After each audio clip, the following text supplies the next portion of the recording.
So you guys may have heard there's a lot of rumors floating around at the moment as to the impact that COVID-19 has on hair loss.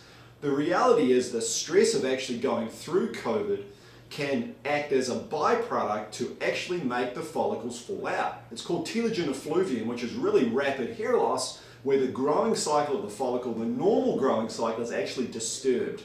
And the body's defense mechanism is to push those hair follicles out. So I think it's really common when you go through the stress of hair loss, you jump on the first product or the first topical shampoo that you find, and you think that's going to help.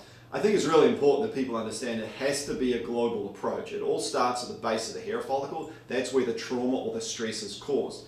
Shampoos and products topically, yes, they help, but they are part of a plan, right? So they're not the sole solution to getting the hair follicle back out of that telogen, back into its growing cycle, what we call the anagen cycle. So here at We Grow Hair India, we take a global approach.